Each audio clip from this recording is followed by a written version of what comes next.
Nós estamos num momento muito delicado da história do nosso país. Talvez não haja em nossa história um momento tão preocupante como esse aqui. Nós temos visto, nos últimos anos, o país mergulhando numa crise moral. É uma crise financeira, é uma crise política, mas antes de qualquer coisa, ela é uma crise moral. Você que fez o módulo História da Igreja comigo, você já tem mais fundamento e mais discernimento, porque eu te trouxe informações das raízes da maioria dos partidos de esquerda. Eu não consigo entender líderes evangélicos que se dizem marxistas ou socialistas. Por quê? Eu já contei essa história aqui inúmeras vezes. Eu sou descendente de russos e polacos que fugiram da Revolução Comunista em 1917. O meu avô chegou aqui no Brasil 2 anos antes. Meu bisavô, já crente, correu de lá. Por quê? Porque essa revolução, ela implantou o comunismo em muitas nações, como Polônia, como Ucrânia, como Romênia, entre muitas outras, e simplesmente eliminou, extirpou, extinguiu as religiões onde quer que essas nações estejam sendo dominadas. Eles prenderam pastores e eles mandaram pastores para Sibéria para morrer de frio, para serem torturados e morrerem congelados. O bloco da União Soviética, ele mergulhou numa densa treva espiritual, numa densa escuridão espiritual por 70 anos. Você chega na Rússia hoje e tenta pregar o evangelho, as pessoas não têm ideia nem de que seja Jesus. E essa filosofia é a filosofia que move todos os partidos de esquerda. Os ideais desses partidos são os mesmos ideais de Karl Marx, são os mesmos ideais de Engels. Na loucura das suas ideias revolucionárias, eles começaram a pregar e a ensinar que a desigualdade social que eles deveriam combater começa na família. Eles começaram a dizer que antigamente, se você lê a literatura que fundamenta as ideias desses partidos, eles começaram a pregar que a desigualdade social ela começa na família, porque lá atrás, segundo eles, quando nós viemos dos macacos, não havia marido e mulher. Todo homem era de toda mulher era de todo homem, e os filhos não eram de ninguém, os filhos eram de todos, como os animais. E todos dividiam e compartilham tudo aquilo que eles tinham.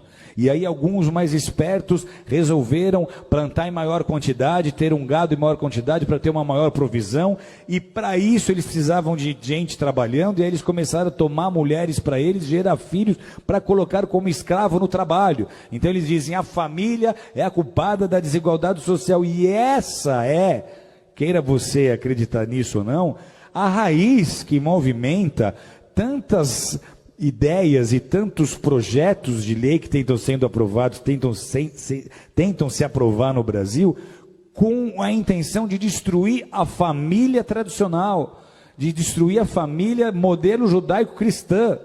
Esses são os partidos, amados, que estão imputando na educação as cartilhas de gênero sexual, como nós temos vendo, de ideologia de gênero. Esses são os partidos que estão apoiando os direitos humanos, como vocês têm visto, que apoia muito o direito do bandido, do assassino, mas não quer saber da vítima. E eles transformaram, nesses anos que estiveram o governo, o Brasil no país que nós somos hoje. Não só mergulhado em crise moral, mas financeira. E por que é importante nós nos posicionarmos agora? Porque de tudo que você já viu, que já veio à tona do que eles fizeram nesses 13 anos, que só comprovou um desgoverno. Porque o compromisso desse bloco não é com a nação brasileira. Eles nem usam a bandeira do Brasil, eles usam bandeiras vermelhas. Por quê?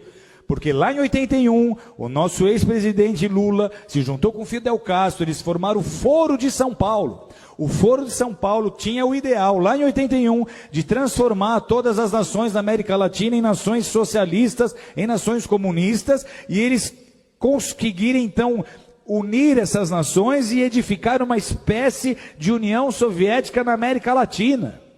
Parecia uma ideia utópica, só que olha a que ponto eles chegaram. Então, para esses grupos e para essas lideranças, o objetivo é transformar o Brasil em parte de um Estado maior, essa América Latina comunista. Eles querem que em todas as nações da nossa América do Sul, da nossa América Central, ocorra o que está acontecendo hoje na Venezuela. E esse seria o caminho se nós não tivéssemos vivido as interrupções que nós vivemos. Por que é um desgoverno? Porque os nossos presidentes passados não governaram com o interesse de beneficiar o Brasil, mas eles usaram dos nossos próprios recursos para construir porto em Cuba, para ajudar países na Bolívia, para ajudar países que têm a mesma mentalidade que eles. Então, se nós permitirmos que um partido qualquer de esquerda, com essa mente e com esse coração, suba ao poder mais uma vez, o Brasil não vai resistir. Vocês estão entendendo o que eu estou dizendo?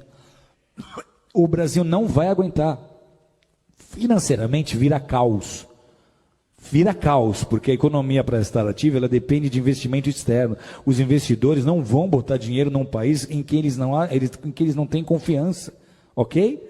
Então, se sobe um líder de um partido desses e ele tenta botar um bom ministro da Fazenda para tentar convencer os investidores de que tudo vai dar certo, isso não vai funcionar. Vocês estão entendendo ou não? Então, vira caos. A grande preocupação qual é?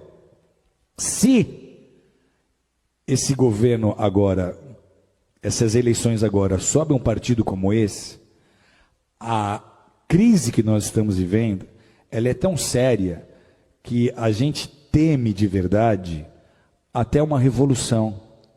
Porque vai ser muito fácil as pessoas do centro, oeste, sul e sudeste não aceitarem esse governo. Vai ser muito fácil nós começarmos a ver manifestações políticas sérias. Vai ser muito fácil a população começar a exigir uma intervenção militar. Uma intervenção militar era um assunto nem cogitado em rodas de bar há 2, 3 anos atrás, mas hoje está se tornando um assunto em pauta, porque se nada acontecer, amados, alguém aqui conhece alguém que morou na Venezuela, que veio da Venezuela? A Venezuela, até muito pouco tempo atrás, era um país próspero. Eles têm petróleo. Sabe o que falta hoje na Venezuela? Falta papel higiênico. Sabe o que aconteceu há 4 anos atrás? Eu estou numa sauna, no Vale Nevado, conversando com um venezuelano que tinha ido esquiar. E ele conta, a Venezuela está faltando papel higiênico. Isso há 4, 5 anos atrás. E eu falo, mas como é que começou isso? Ele fala, começou como está acontecendo com o Brasil. Começou trazendo médicos de Cuba. Então, tudo que eles fizeram na Venezuela, eles iam tentar fazer no Brasil. Se nós dermos a oportunidade deles subirem ao governo de novo, não será mais como foi da primeira vez. Você não vai ver o Lulinha Paz e Amor. Você vai ver o Lulinha revolucionário que vai tentar implantar o modelo político que ele acha que é o melhor para o Brasil. Sabe o que acontece com a igreja num cenário como esse? Tem ideia ou não? Primeiro, os nossos valores já estão sendo desprezados. Nós, para eles, somos o ópio do povo. Eles não veem valor naquilo que nós fazemos. O marxista raiz, ele é ateu. O evangelho para ele não significa nada. Ok? Então, para a igreja, esse é o pior cenário possível. Deus está no controle, sempre esteve e sempre estará. Mas a gente transforma uma nação com oração e com consciência na hora de votar.